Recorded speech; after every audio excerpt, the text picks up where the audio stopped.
a lot of the discussions that I've had with you guys last night after that video was in regards to, what the best core exercises are for, squatting and deadlifting and things of that nature for athletic performance.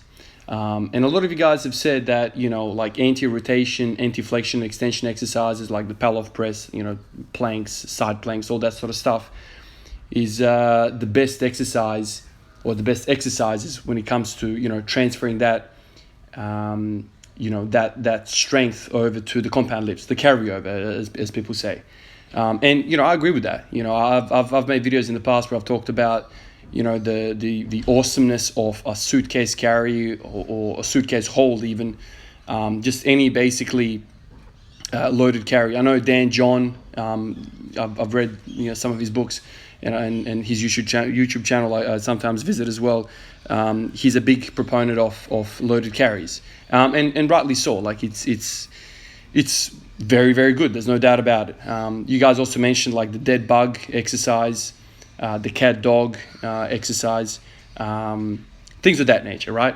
But so the reason why I selected the sit-ups over all the other exercises is because I feel, the psoas, iliopsoas, is basically the only muscle, maybe along with the rectus femoris, is the only kind of muscle that connects your upper body to the lower body, right? Because if you think about the obliques and you think about the rectus abdominis, they basically go from your rib cage all the way down to the pelvis. So they don't cross the pelvis. They don't insert into the leg.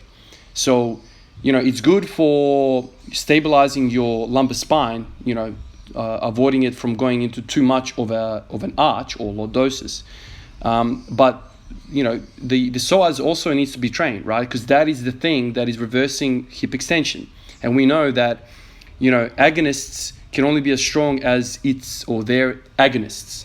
Antagonist, agonist, that relationship, right? So if I'm always squatting and deadlifting and putting myself through that kind of hip extension, in my mind right now, it's making a lot of sense to spend a lot of time or equal amount of time doing the opposite of that motion, which is hip flexion. And hip flexion is basically ruled by the psoas, the iliopsoas, rectus femoris a little bit. I know the adductors also have some sort of role in hip flexion. It depends on kind of the positioning of the femur and whatever.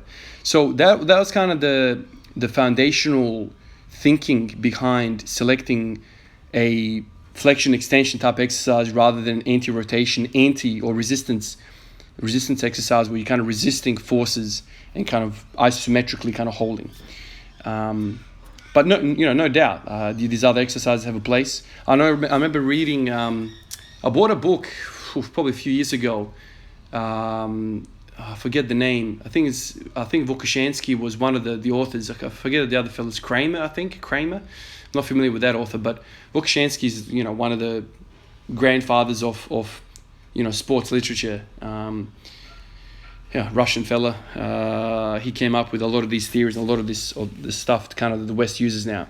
And he says in this book that the internal external obliques are the most responsible for creating intra-abdominal pressure. And we know the intra-abdominal pressure is basically very, very required, right? Like you can't stabilize your lumbar spine or your trunk without creating intra-abdominal pressure. This is where kind of bracing comes in, whatever.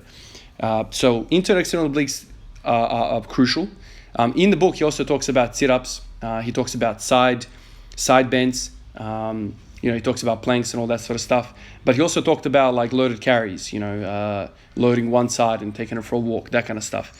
Any basic unilateral exercise, with the hand or the leg. So all of these things have a place. But my thinking was like, it's very hard. So this is my approach with these type of things is always like, okay, I want to precipitate the essence of what's happening here.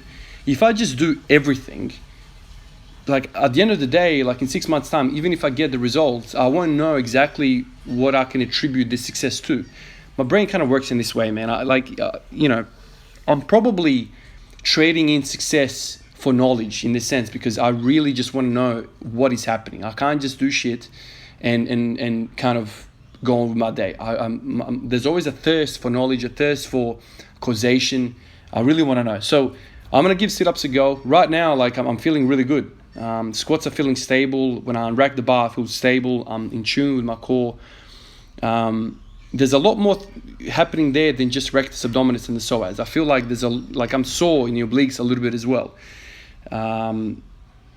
The reason why I didn't go for leg raises or hanging leg raises is because I feel, by the way, this is 140 for 10, kind of the first day that I've kind of pushed volume a little bit. The reason why I didn't go for these other exercises where you're kind of leg raising or hanging leg raising is because I feel when you're doing a sitting or hip flexion type exercise, you need to be very, very careful with your lower back. You cannot allow arching of your lower back, because arching on the lower back is going to predispose you to injury. So you always need to kind of have a rounded lower back when you're doing this. You always need to engage your six-pack muscle. When that lets go, you start arching your back, and then you're fully just using your psoas, and that can put a lot of pressure on your discs because you're not stacking your spine correctly. There's all sorts of forces happening.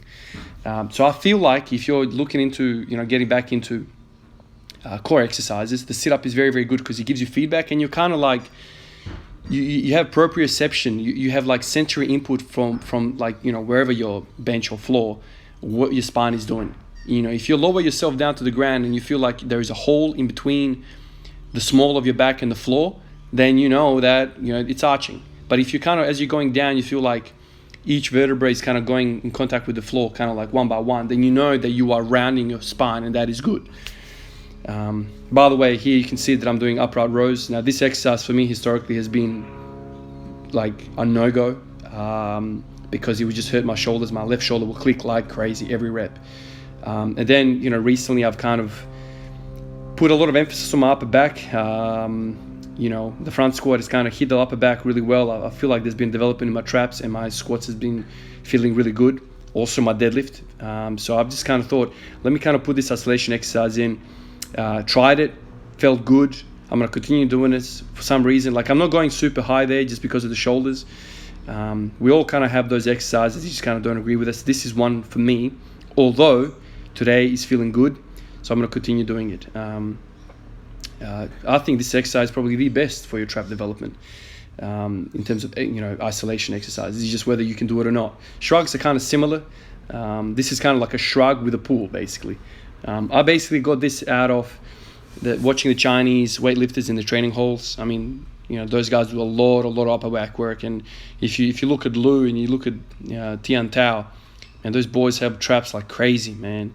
If you're gonna have overhead, strength, you're gonna have to have big traps. I think it's really good to also have a bit of cushioning when you put the back rack. It feels like there's a bit of pillow there. And then I finished the workout with some more sit-ups. I took these for a set of 20. I already feel like I've gotten a bit stronger. But yeah, spending a lot of time with the sit-ups. So let's see how it goes, man. I feel, confident that it's going to translate well. But like anything, man, I'm always kind of, I've got my hand on the pulse, I've got my fingers on my pulse, and I'm always kind of just making sure I'm getting the feedback that I want. If you guys, we all know sit-ups. It's like one of the basic military exercises. You do sit-ups, you do push-ups, you do pull-ups. So it's one of those fundamental exercises. It's gotten bad rap recently. I feel like it shouldn't have. But anyway, I'll see how it goes. All right, guys, that's all I got for this one. I'll catch you guys in the next one. Peace out.